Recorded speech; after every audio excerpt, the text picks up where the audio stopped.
Hello there and good evening. Thank you for joining us. On tonight's programme, the Port of Tyne speaks out over the crash that caused a nurdle spillage and knocked over a crane, with the operator still inside. The operator has suffered multiple broken bones, thankfully recovering at home, but this has profoundly affected a lot of people at the port. A plea to the Prime Minister not to block the assisted dying bill from a woman who says she's traumatised by her husband's death. We have the best possible palliative care, but it doesn't work for every person, and that's what pushes me on to fight for this, because people deserve a choice in their death. Also tonight, the campaign to stop illegal drones flying around Newcastle Airport. Police take the message to the surrounding area. And the latest on the reset at Newcastle United.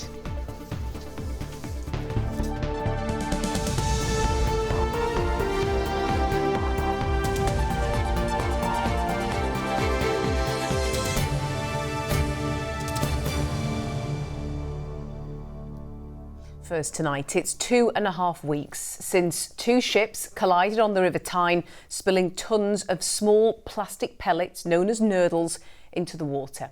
In the following days, they began to wash up on some of our region's beaches. It's been described as one of the UK's worst plastic pollution incidents. The body, which looks after the stretch of water where the incident happened, the Port of Tyne, has previously only issued statements on the matter, but today our reporter Chris Jepson gained exclusive television access to the port and the man in charge to see the aftermath and hear their perspective.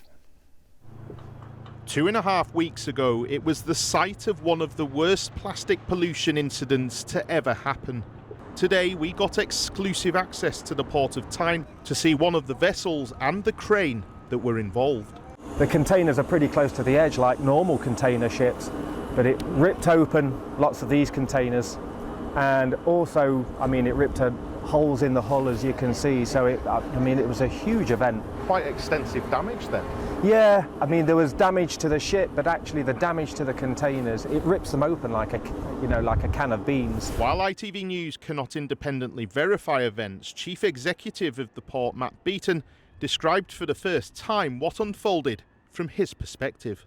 As the wind orca moved away, it hit the side of the BG Orange and went right down the side of the BG Orange. In doing so, cutting holes in the hull and ripping open some of the containers as well. Two of those containers had nurdles in, sliced them open, damaged a whole host of other containers, and within about 5 seconds, about 17 tonnes of nurdles were emptied into the Tyne. He says as the vessel moved further down, it had devastating consequences. That vessel also hit our container crane that was working this vessel and knocked the crane over, with our operative actually in that crane about 115 foot in the air. So it was a pretty rough day for people. The operator has suffered multiple broken bones, had an operation, thankfully recovering at home. But this has profoundly affected a lot of people at the port, some of which are still getting assistance now. For locals who saw the plastic pellets or nurdles washing up on Tyneside's beaches, they vented frustrations over what they claim was a delay in response from the port. But bosses say they put a boom barrier around the BG Orange to prevent further pollution as soon as it was safe to do so. If you knew about it the day after it happened, though, why did it take 3 days to get the boom out there? Well, we can't have people in the water underneath unsafe containers. So it was essential that when we were able to get on that vessel, we secured those containers to allow us to expedite that boom as soon as we possibly could, whilst keeping people safe. What do you say to some of the criticism that's out there that you should have acted quicker? We can only act on something when we know about it, and we knew about those nurdles on Monday, and by Tuesday we had the global experts cleaning this stuff up. There's also been criticism that the port prioritised crane salvage operation over the immediate containment of the nurdles. How would you react to that? I think that's totally untrue. We had the global experts here straight away. They were cleaning up the river. We had people from Holland flying over to try and get rid of the nurdles on the ship. And what people don't realise is we had a 750-foot crane balancing on a ship that was listing with every single tide. There were about 58 tonnes more nurdles on that ship, and it was essential that we didn't let any more go into the river or any other containers. With the boom, do you feel that had it been put in earlier, it would have prevented more of those nurdles going out of the river and then into the sea? No, all of these nurdles fell in the first 5 seconds. The boom was there basically as a backup in case anything happened. Although South Tyneside Council had released information to the press 2 days after the spill, the port has been subject to criticism over its own communications. So if you knew the nurdles had gone into the water on the Monday, why did it take till the Thursday to actually put a press release out informing the public that there could be a pollution incident here? Well, we were in contact with the councils on the Monday, and we're working with them about the comms, and that's why on Monday you had signage around the beaches. We'd been talking to the council, so we coordinated our comms through them. As the port, do you feel that the public would have been more understanding had the communication come out earlier than 4 days later regarding the actual spill? Well, we coordinated with the council to put out communications. Our main job really was to make sure that we got our global experts on the river doing the clean-up and making sure that this didn't turn into an even bigger disaster. A plastic pollution incident that's likely to have an environmental impact for many years to come. Port bosses believe they responded reasonably, but always had to put safety first. And Chris Jepson joins us now in the studio. So Chris, what more can you tell us tonight? Well, an investigation is underway to find out exactly how this collision happened. 2 boats were involved, of course. The one carrying the nurdles was berthed and stationary, but the other one, the Windorker, was being guided by a pilot from the port who was on board. Now, pilots at the port help guide large vessels using their local knowledge and experience, though the port told us that control ultimately lies with the captain of the vessel that's being guided. Now, the investigation is, however, yet to uncover the full circumstances of this. OK, so Chris, what has the owner of the Windorker ship had to say about this? Well, today we contacted the ship's owner, a company called Cadler, and they told us Windorker has resumed installation on the Hornsea 3 offshore wind farm.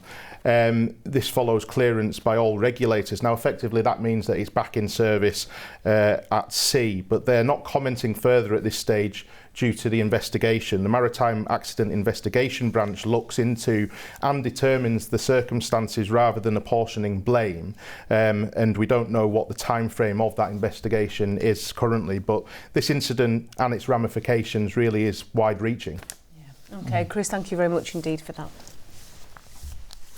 Well, next tonight, to the pleas from a Scarborough mother to the Prime Minister urging him to think again about assisted dying. Lucy Davenport's husband Tom died in a hospice while receiving palliative care for terminal cancer.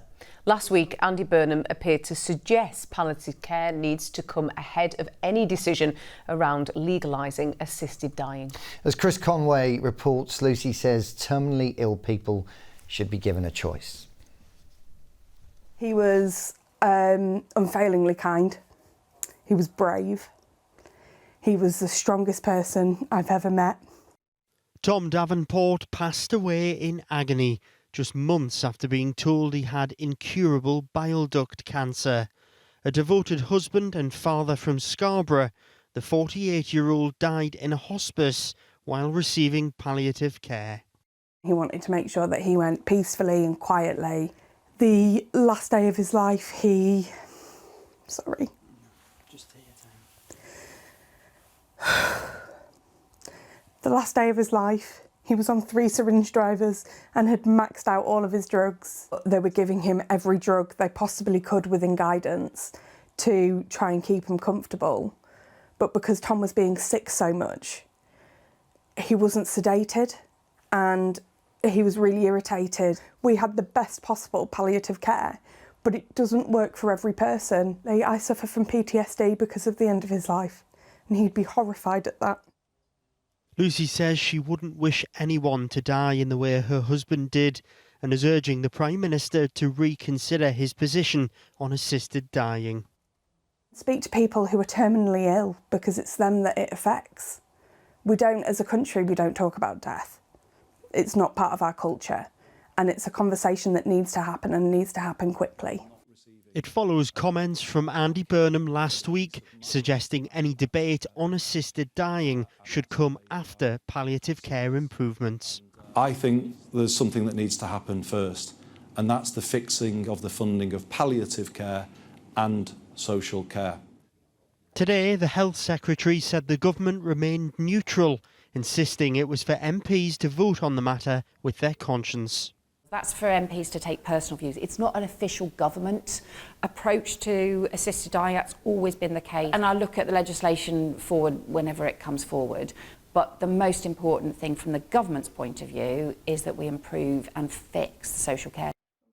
Lucy has been supported in the months since her husband's death by Louise Shackleton, whose own husband ended his life at Dignitas in Switzerland. The pair believe their experiences show there is a place for assisted dying in England. With everything you've both been through in mind, if you could talk directly to Andy Burnham today, what would you say to him? He needs to really think about this. This can be twin-tracked. It's part of palliative care, reduces symptoms, reduces trauma. Tom didn't deserve that death. Nobody does. Two things can be true at the same time. We can have better palliative care in this country, and we should, but we should also have a choice for people who are dying. The reintroduced assisted dying bill has its second reading in Parliament in September. Lucy and Louise are determined to see it succeed, ensuring no more families have to suffer as theirs have. Chris Conway, ITV News, Scarborough. To some more of the day's news now. North Yorkshire Council says that it will continue to offer the best possible care for dedicated local hubs to those using Corewood Centre in Malton after its closure was approved. The Council's Executive Committee voted to close the centre, which provides daycare for adults with learning disabilities. It says it would need investment of more than £300,000 over the next 2 years. And a plan to tackle the problems caused by seagulls along the North Yorkshire coast has been approved by the council. New measures costing almost £120,000 will be introduced to manage gulls across Scarborough, Whitby and Filey. The plan includes investments in educational campaigns, gull-proof rubbish bags and litter bins. You're watching ITV News Tyne Tees. Still to come on tonight's programme. We meet the men who received life-saving transplants preparing to represent our region at this summer's British Transplant Games. And the clouds been rolling through with a fair few blustery showers, unusually windy for the time of year. Is it going to calm down through the next few days? I'll of course have the forecast later. Now to a very modern problem. A crackdown has started on people flying drones illegally close to Newcastle Airport. Yeah, already this year, 80 drones without permission have been reported in the restricted flying area. The airport's now working with Northumbria Police to raise awareness of the issue. Katie Cole reports. Enjoyed by many to get a bird's eye view of life. But drones are a real problem at Newcastle Airport. In its control tower, staff have already recorded 80 incidents of drones being flown illegally this year. That means they've entered its flight restriction zone, which is a 5-kilometre radius around the airport, without permission. So for us at the airport, we operate in a controlled airspace, so everything that happens within that space is under the direction of the people in the tower behind me. The problem we have is when an unauthorised flight happens, we don't have control of where the drone is or where it's going to go. We also don't have the ability to contact the pilot and ask them to cease the flight. So for us, that does cause a disruption to the airport and potentially our passengers. And with around 20,000 passengers through the airport every day over the summer, that could impact a lot of people. The message to drone operators is you can fly, but you need to have clearance from air traffic control. And to get permission, you need to fill in a form on the airport website, and you need to do that 24 hours before you fly. You also need to call air traffic control 20 minutes before you take off for final approval. And it's that information that police are trying to share as they work with the airport on an awareness campaign. Today, officers were delivering leaflets to the 9,000 households in the flight restriction space. What we find is that people who fly the drones within this airspace, when they're made aware of the risks that they're causing to the aircraft, to the airport nearby, they're not doing it again.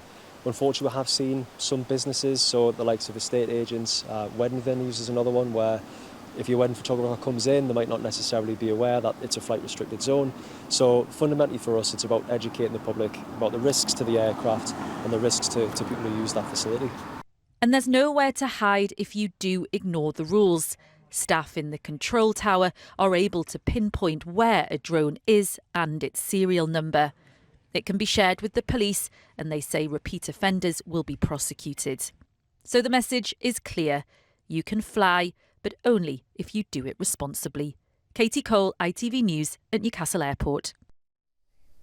Yeah, really important message. And we are sticking with flying because if you are one of the lucky people jetting off on your summer holidays, then you might be packing things like electric razors, toothbrushes, maybe vapes and power banks.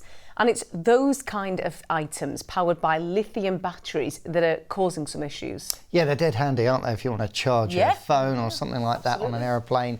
But lithium batteries can sometimes overheat and, think about it, even catch fire. Authorities are now trying to make sure passengers know to carry them in hand luggage rather than putting them in the main suitcase in the hold. Phil Brewster has more.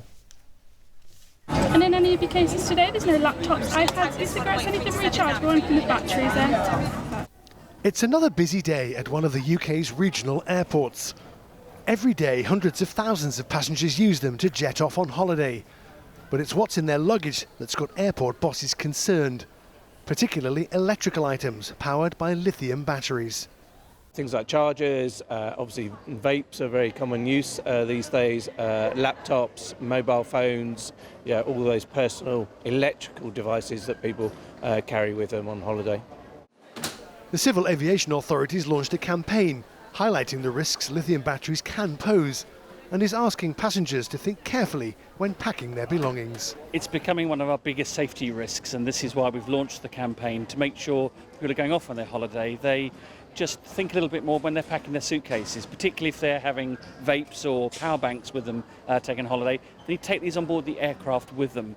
The reason why is they can overheat, they can cause fire, and in extreme circumstances they can explode. I've got a charger, power bank, just electronics like phone. It's all in your cabin bag rather than... It's all in here, not in my suitcase. I have a power bank in my bag.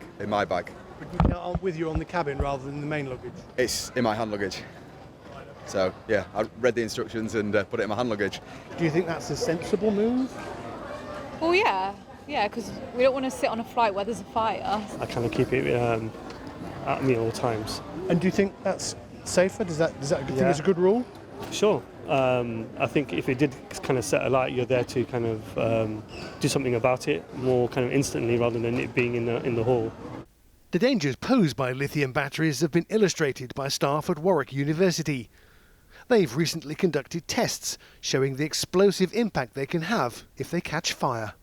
You end up with a very quick hot fire, which obviously if it's close to a person then it can cause burns, and it also gives off toxic smoke.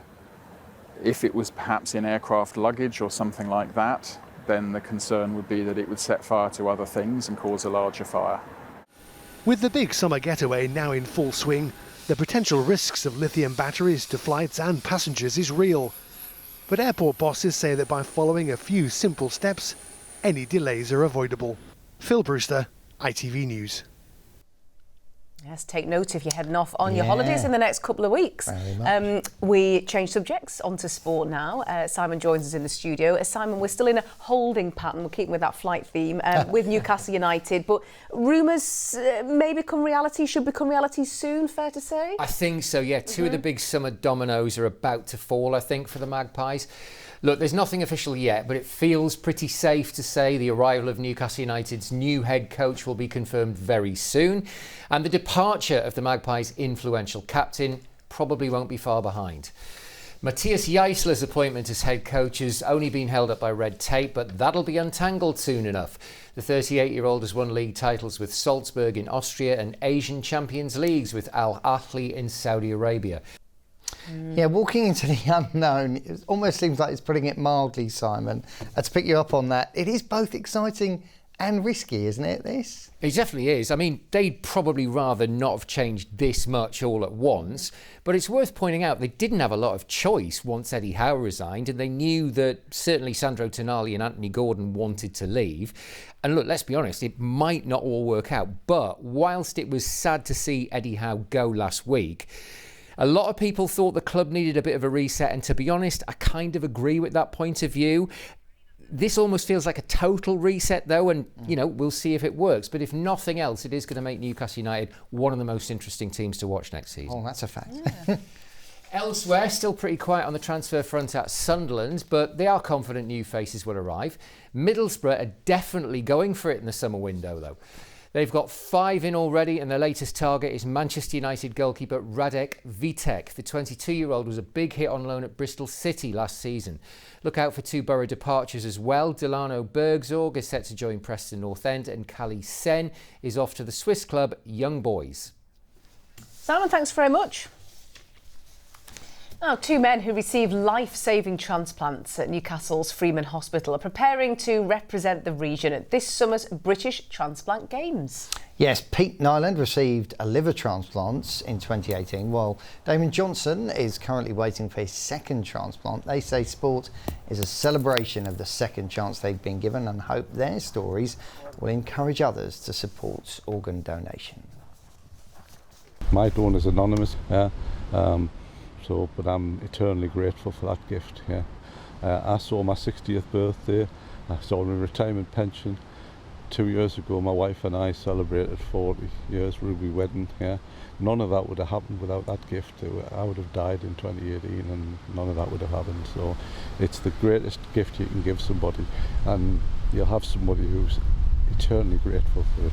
When you first go to one of the games and stuff like that, it takes you 5 or 6 minutes to realise that everybody else there has been saved from transplant. For me, it's the community feel. It's the feeling of belonging. It's being able to showcase that we've had to overcome these hurdles, but look at what we're doing now. As a team manager, I like to see new people come in and just giving it a go. You know, it's great to win a medal, but for me, it's all about the participation. And good luck to everybody taking part in those games. Now himself is here. We like to think of Ross as the man who's most in touch with Mother Earth in the office. And he's been making some interesting observations about fruits. Is that right? Yes, indeed. Yeah, early again for some of our fruits, and on the smaller side as well. They did get a bit of a watering today. You may have seen a few of these around, actually. Finally, some rainbow signalling. We did get some showers in the mix. Hit and miss, but still very much needed. As you say, we are still seeing very much the impact of that hot and dry weather recently in nature. Like these, you may well have noticed the blackberries are out early again. They usually ripen late in summer, in early autumn as well, but they've been ripening over the last few weeks, looking a little bit small and pathetic, I have to say. I think they still look nice, though. That? Well, not the one that was all like shriveled and dry, but the I juicier don't know what crumble you've been making. A small one. They're looking like this. It's a little sad little crumble. Not ideal for the wildlife as well, because they rely on them later in the year, and so it'd be ideal if they weren't ripening right now. So leave them, even if they do look luscious. Okay, I have to say.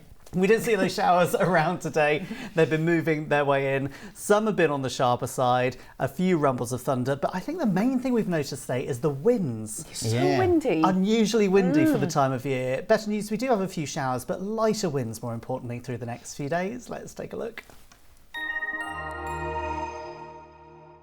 Midday Mayan temples, followed by sunny afternoons on the sand. TUI sponsors ITV Tyne Tees weather.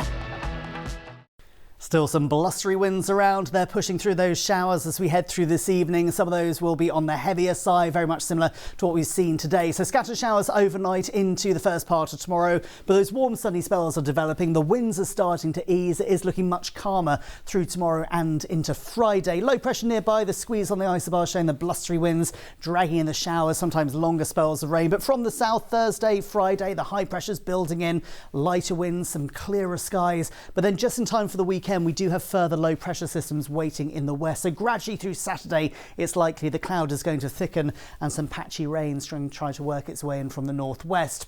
For now, the showers, although they are hit and miss, are sometimes on the sharper side. It's blustery, they're moving through quickly, and they're still with us as we make our way into the early hours of tomorrow morning. With all that going on, temperatures still holding up, overnight lows around 11 or 12 degrees. Into tomorrow morning, still breezy first thing, still plenty of clouds, still a few showers, but quickly through the morning, a lot of that is starting to clear away as the low pressure system works its way further east. And behind that, we're seeing the impact of the high pressure, the calmer weather, so some clearer skies, lighter breezes, and temperatures at around 18 or 19 degrees. So in the sunshine, quite a pleasant day. Thursday and into Friday, high pressure still sitting down towards the south of us, ridging up over the northern half of the UK. So although we do see a few showers trying to creep their way in from the west, for the most part dry, bright, holding onto that sunshine. But you can see the low pressure starting to move its way in from the north as we make our way through the later part of Friday. Slow to arrive though, bright start for Saturday. Cloud will start to thicken, chance some patchy rain, but all of this is staying warm. TUI sponsors ITV Tyne Tees weather. That's it for tonight. The national and international news is up next. And Amy's just off to make a teeny tiny crumble. I'm going to make a crumble, might have it for me tea. But I will still be here at 10:30 with the late update for you. I'll see you then. Take care. Bye-bye.